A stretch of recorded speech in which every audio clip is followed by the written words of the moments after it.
À l'âge de 30 ans, c'était à l'année 1976, euh, le Conseil général m'a demandé d'aller en Bolivie, dans un foyer de personnes âgées à Sucré.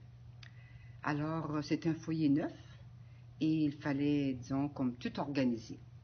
Ça a été ma première mission. J'ai vécu plusieurs missions différentes à Sucré, disons une, mais en campagne, sur la campagne à Sorduit. Mais je vais revenir sur ce à Sorduit. Ensuite, je suis allée au Pérou pour me préparer pour une année de formation à accompagner les jeunes junioristes péruviennes et boliviennes. Ensuite, je suis retournée dans le sud du Pérou, dans deux petits villages, et après ça, je suis retournée à Santa Cruz. Alors, j'ai fait Pérou-Bolivie. Bolivie, la mission qui m'a plus marquée, parce que c'était vraiment une situation très complexe et très unique, disons unique. La classe et la conférence latino-américaine des religieux nous invitait, les religieux et les religieuses, à sortir des villes, à sortir de nos couvents pour aller dans les campagnes. Alors nous sommes allés, nous, à Assourdui. C'est un petit village perdu dans les montagnes. C'était un ami prêtre, Mario, qui était curé là. Mais lui, c'est vraiment original la façon dont il nous a demandé de l'accompagner. Lorsqu'il est arrivé à Sourdouy, il n'avait pas de religieuse, il n'avait jamais eu de religieuse. Il est entré à l'église, ensuite il est entré dans la sacristie et il a vu un cadre de Notre-Dame du Perpétuel Secours. Il a dit en lui-même, il me faut des sœurs de Notre-Dame du Perpétuel Secours. Il a fait les démarches. Alors moi, nous étions trois.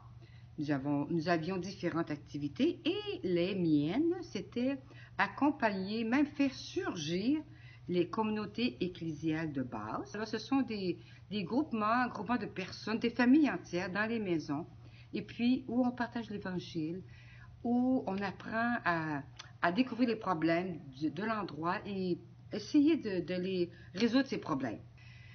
Ensuite, je préparais les leaders catéchètes. Ce sont des adultes, des fermiers, des agriculteurs, des campesinos, comme on dit en espagnol, qui venaient de tous les petits villages, de toutes des petites communautés.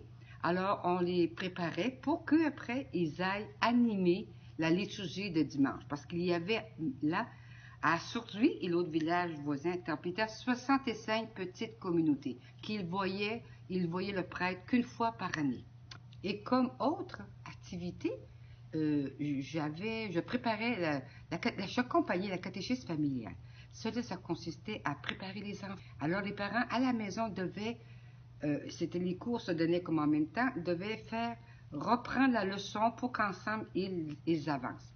Alors aujourd'hui, quand on vit des expériences où il y a beaucoup de pauvreté, veut pas, cela nous ramène à nos pauvretés personnelles.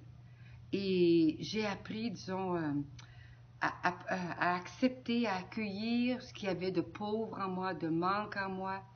Comme nous allions à Sucré chaque 3 mois, nous avions des difficultés communautaires comme tout le monde, alors il fallait apprendre à les résoudre. Et ça m'a appris, puis ça m'a marqué encore aujourd'hui, de préférer toujours les gens les plus simples, les plus démunis, à être près des femmes, des enfants. Je suis maintenant à Manchai, une autre mission actuelle, et je suis dans un endroit de belles petites familles et encore près des femmes et des enfants. Je me sens vraiment attirée vers ce groupe de personnes.